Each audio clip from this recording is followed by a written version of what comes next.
네, 문재인 캠프가 이 판세를 뒤엎을 수 있는 그런 전략은 무엇이 있는가? 네, 오늘 네 분에게 딱 35초씩 듣도록 하겠습니다. 자, 어느 분부터 하시겠습니까? 황태순 의원이 계속 했으니까 먼저 하세요. 35초입니까? 네. 아무래도 민주통합당 입장에서는 이제 두 가지 과제가 있죠. 하나는 우선 안철수 후보를 갖다가 뛰어넘는 네. 뭐 그런 일이 있고, 또 보면 국민들에게 아까 말씀드린 대로 이른바 사실 노무현 정부가 성공한 정부라고 볼 수는 없습니다. 노무현 대통령이 갑자기 돌아가시는 바람에 평가가 안 됐거든요. 그래서 이러한 부분에서 만약에 노무현 프레임에 잡히게 되면은 자칫 대선에서 그 패색이 짙어질 수가 있습니다. 때문에 문재인 캠프에서 해야 될 일은 지금 친노 색깔을 빼는 것이 우선 중요하겠죠. 근데 지금 현재 지금 아까 말씀하셨던 그와 같은 그 비서진들을 구성하고 핵심을 구성하는 부분에 있어서는 그렇지 못한 부분이 아쉬운데, 대부분이 친노인데 그 친노 색깔을 제거한다는 게 가능한 일이겠습니까? 아니 그 처음에 네, 본인이 얘기한 대로 그러니까 조언이니까요. 당쟁이에다가 무슨 얘기든지 통합 이야기했고 용광로 얘기했으면 그 자기의 말에 맞는 행동이 뒤따르면 될 것 같습니다. 네. 자, 우리 노동일 교수. 저는 하여튼 조금 현재로서는 일단 문재인 후보 측으로서는 일단은 야권 어떤 진영을 튼튼히 하는 게 중요하다고 생각하거든요. 그래야 단일화를 할 수도 있고 단일화해서 이길 수도 있다. 그런 점에서 봤을 때는 기존의 민주당 전통 지지층 이런 것을 빨리 복원해내고 그것에 대해서 확실한 믿음을 주는 것이 국정 운영에 대한 확실한 믿음, 본인의 어떤 경험이라든지 이런 것에 대해서 뭐 그런 걸 믿음을 주는 것이 제일 시급한 문제인 것 같습니다. 네. 네. 우리 노동일 교수님은 나중에 노동부 장관하면 딱 노동. 저는 노동을 최고로. 아니, 전 교수가 제일 좋다고 전에 말씀드렸습니다. 그랬습니까? 자, 우리 네. 김만흠 대표. 민주통합당 후보인데 민주통합당의 거점이라고 하는 호남 지역에서 밀리고 있는 이 부분을 극복해야 될 겁니다. 밀리고 있는 이유를 흔히 얘기하면 말하기 쉬우니까 분당 문제하고 대북 송금 특검을 얘기하고 있는데 사실상 그 내막에는 그 시기를 거치면서 호남 지역 관련 차세대 리더들의 상당수들이 퇴출당했던 그런 부분들이 있습니다. 그런 것들에 대한 좀 현실적인, 말하기 쉬우니까 분당이 특검 이런 거 얘기하고 있지만 내막적으로 그런 부분에 대한 인식이 필요하다는 거고요.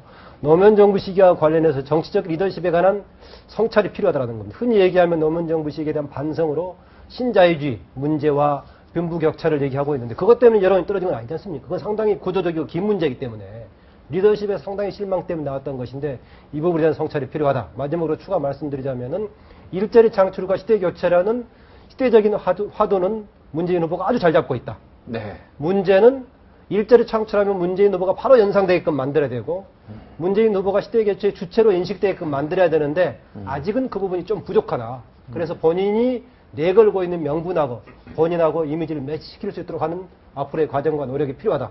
그런 주문을 하고 싶습니다. 네. 그렇죠. 일자리 창출. 포인트는 잘 잡았는데. 네. 이걸 계속 좀 밀고 가는데 이게 뭐 꾸준히 밀고 가는.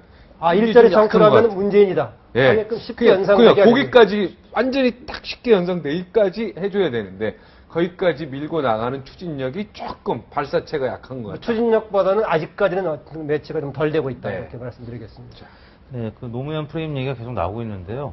그 전직 대통령이 이제 뭐 여러 분 계시는데 평가를 여론사를 해보면 노무현 대통령은 선호도에 있어서는 굉장히 앞서는 걸로 나옵니다. 왜냐하면 그 인간적인 이미지, 친서민 이미지가 있기 때문에 반면에 박정희 전 대통령 같은 경우는 국정 수행 평가를 하면 또 거기서는 노무현 전 대통령보다 높게 나오거든요. 그래서 박정희 대 노무현 프레임으로 가면 사실 길게 봤을 때 문재인 그 후보 입장에서는 별로 불리하다. 득보다 실이 많죠. 노무현 프레임 대 박정희 프레임으로 갔을 때는 네. 박정희 프레임이 박근혜 후보가 유리하다 이런 얘기죠. 그렇습니다. 길게 나중에 가면. 예, 저희가 그 공개는 안 했습니다만 그와 관련된 조사를 얼마 전에 해봤었어요.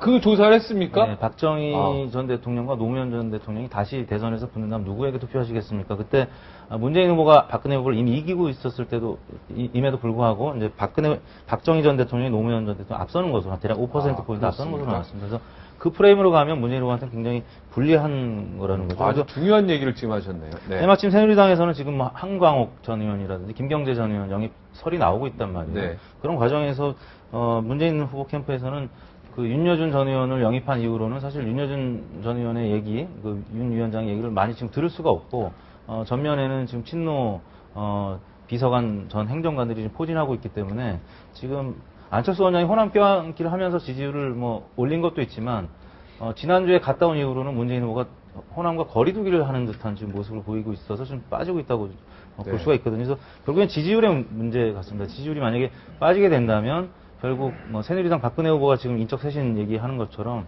문재인 후보 쪽에서도 인적 쇄신 얘기가 분명히 나올 시기가 이제 올 가능성이 그러니까 높습니다. 문재인 후보의 인적 쇄신이 필요하다는 얘기죠, 지금. 예, 그렇습니다. 네, 강력하게. 프레임 관련 좀 추가로 말씀을 드릴까요? 네. 지금 노무현 프레임과 박정희 프레임으로 갔을 때는 박정희 쪽의 지지가 다수일 5%가 수밖에 없다라고 5%가 했는데 높다는 겁니다, 박근혜. 예, 그럼에도 불구하고 박근혜 후보는 박정희 플러스 알파를 하려고 하는 거 아닙니까 지금? 네. 박정희 프레임만 가면 안 된다고 보고 있기 때문에 대통합을 얘기하고 반대 진영 쪽으로 끌어들이려고 하고 있다.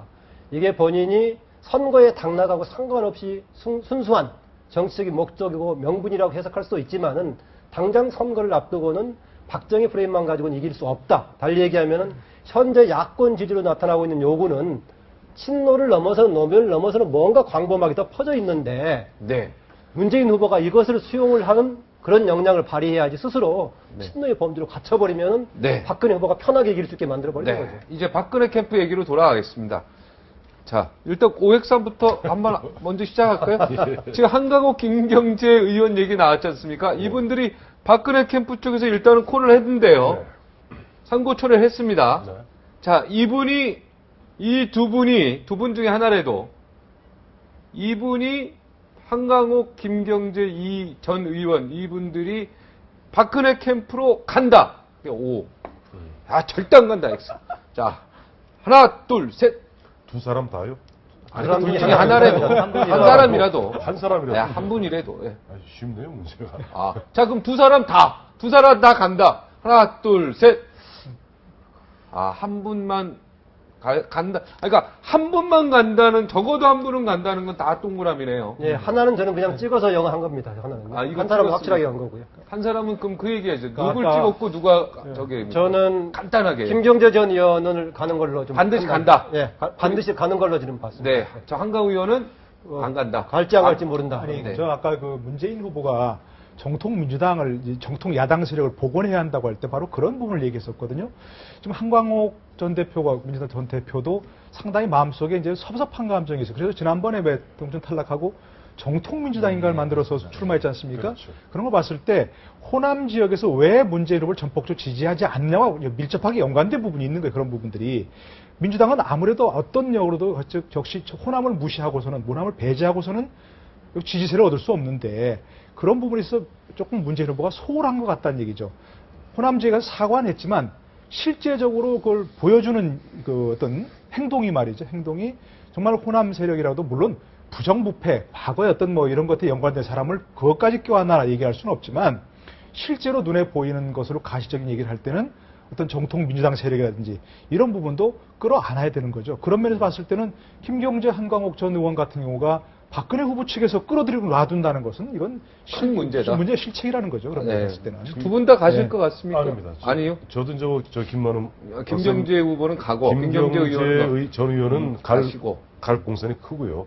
한강옥 전 대표는 그래도 당 대표를 했고 당시 집권 여당일 때 대표를 했고 그래서 안 대통령 비서실장을 한 분입니다. 그리고 그 부분에서 동교동 내부에서도 아마 한강옥 의원이 움직이도록 그렇게 다 놔두질 않을 네. 겁니다. 다음 질문 드리겠습니다.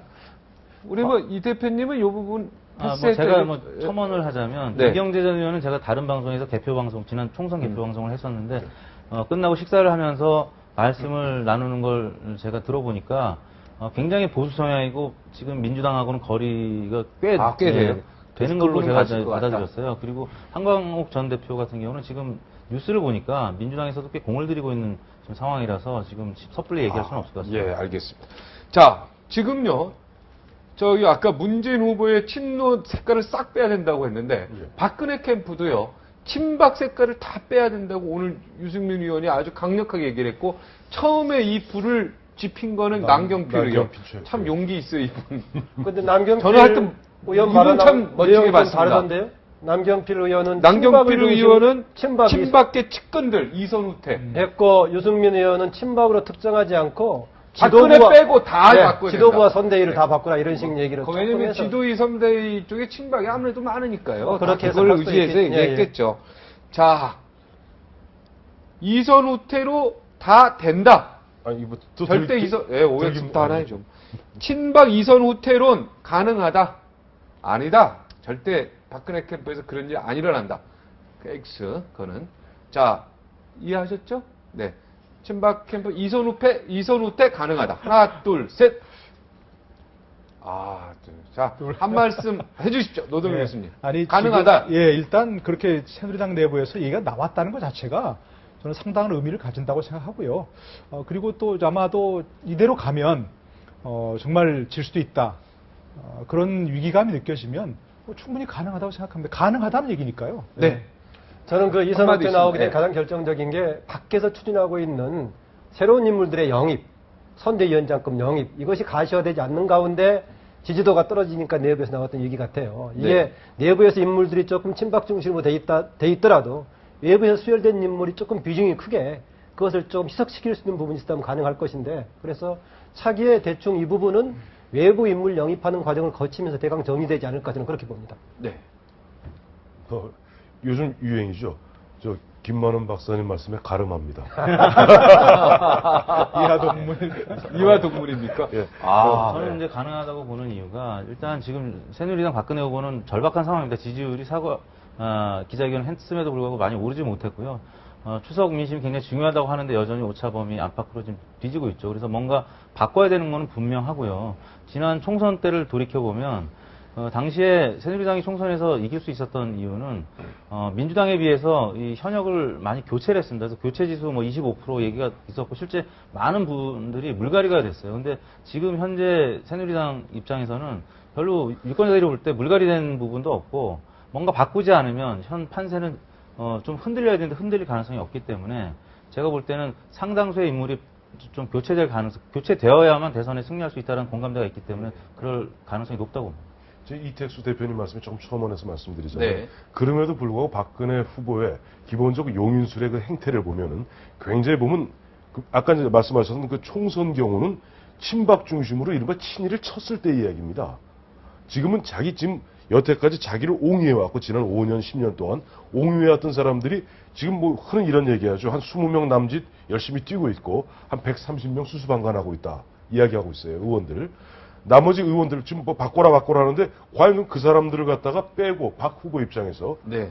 뭘 대체할 가능성이 있는가 이런 걸 생각할 거예요. 또 충성도 로열티가 있고 하기 때문에 그래서 저는 아마 그런 필요성은 느끼지만 실제 그것을 행동으로 옮겨서 사람들을 대폭 친박계 중심의 현재 구도를 이준으로 밀고 새로운 사람을 영입하기에는 쉽지 않을 것이다. 지금 한나라당 150명 중에 20명이 지금 열심히 일하고 있고 130명은 너희들 잘하냐 한번 쳐다보고 있다는 거 아니에요. 이렇게 하고 있다는 거 아니에요. 이 말이 지금 새누리당을 그대로 보여주는 겁니다. 그렇죠. 다 합쳐도 될까 말까인데 지금. 그렇죠. 그죠? 예. 자, 마지막 질문 드리고 요 한마디씩 돌아가면서 하시고 마치도록 하겠습니다. 안철수가 박찬종, 정운찬 등에게 예. 캐스팅 보트 역할 제안한다. 네? 이게 무슨 말이냐? 네, 박찬종, 정운찬을 러브콜을 보낸다. 에게. 일단 지금 박찬종 저 변호사랑 정운찬 정 총리는 예. 도와주고 싶다는 도와주는 이야기를 했거든요. 그렇죠. 근데 지금까지 아직은 안철수 후보가 러브콜 안 보냈거든요. 응당 화답이 없었죠. 화답이 없었죠. 예, 예. 그런데 이들과 손을 잡는다. 손 잡는다. 손 잡는다가 동그라미 아닌 게 X. 자, 하나, 둘, 셋. 손 안 나야. 자, 요거 한마디 하고 마치도록 하겠습니다. 자, 노동일 교수님부터. 네, 왜 안 잡느냐? 네. 예, 안철수 후보로서 잡을 이유가 없죠.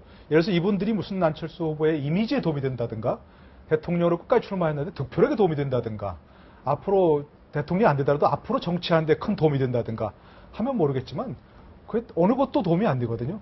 이분들이 뭐 특별히 뭐 그런 어떤 네. 학적 도움이 되는 거 그럴 때 없기 때문에 다른 이유가 있는지. 손잡지 다른 않는다. 이유는 없어요. 보면 결국 안철수 후보는 낡은 체제와 미래 가치로 우리 정치 자리매김하고 있는데 전체 그분들 다 전체가 어떻게 보면 낡은 체제예요. 그런데 굳이 그 낡은 체제하고 손 잡을 이유가 없는 것이죠. 저도 역시 도움이 안 된다는 거고요. 지금 지지가 조금 나온다고 하더라도 실제 투표에 참여하면 네. 거의 안 나올 것이다라는 점이고요. 조언 좀 해주세요. 네, 그럼 추가로 안철수. 또 하나는 안철수 후보가 지금 택할 수 없는 게 그 사람들하고 같이 간다는 것은 후보 단일화를 하지 않는다는 전제를 받아들이는 것이기 때문에 네, 또 앞으로 있을 행보를 수가 없다. 줄일 필요는 없죠. 네. 네, 이택수. 결국에는 뭐 지지율이 문제겠죠. 두 분이 지지율이 뭐 높게 나오는 분이라면 종국에 가서 손을 내밀 수도 있겠지만 제가 봤을 때는 박찬종 전 의원이라든지 그 두 분이 제가 볼 때는 좀 짝사랑하는 것 같아요. 그 네. 자가 발전한 그 두 분한테 죄송합니다. 외사랑이라 그러죠, 외사랑. 예, 예. 예, 외사랑. 짝사랑은 이제 모르는 거고, 외사랑은 아는 거. 알고 있으니까, 지금 본인이. 예, 외사랑하고 있다. 예. 자, 우리 노 교수님. 마지막으로 15초 남았다는데 마지막 네. 프로그램 정리해 주시죠. 15초요? 네. 15초 뭘 정리해야 되나? 안철수 교수에게, 후보에게 또 얘기하면 네. 사실은 아직 젊으니까 네. 저는 앞으로의 어떤 정치 행보를 보고 했으면 좋겠다. 이번만이 기회가 아니라는 거. 뭐 그런 얘기를 좀 하고 싶습니다. 아, 이번에는 좀 쉬어라. 아닙니다. 그 얘기는 게 아니고 네. 그런 좋은 행보를 해야 한다는 얘기죠. 네, 알겠습니다. 일주일에 한 번씩 하니까 그때 또 오늘 밀린 얘기 다음 주 안철수 계속 네. 투비 컨티뉴도 하겠습니다. 어쨌든 최근 지금 3자가 팽팽하게 하니까 국민들이 선택할 메뉴가 많아져서 좋습니다. 이렇게 한 시간이 짧을 줄이야. 네, 오늘 여기서 마치겠습니다. 고맙습니다. 감사합니다. 감사합니다. 아, 꼭 프로그램이 끝날 때가 되면 10분만 더 했으면 좋겠다. 이런 막 생각이 듭니다. 매번. 학생들은 시험 당일이 되면 시험지가 막 앞에서 오죠. 한 시간만 더 있으면 정말 열심히 공부할 텐데 후회하죠. 죽음을 눈앞에 둔 사람은 하루만 나에게 주어진다면 얼마나 좋을까. 무진장 눈물을 흘립니다. 오늘 밤 나는 죽는다. 이런 각오로 지금 이 시간을 보내면 얼마나 가치 있는 삶을 살 수 있을까요? 여기서 마치겠습니다. 고맙습니다.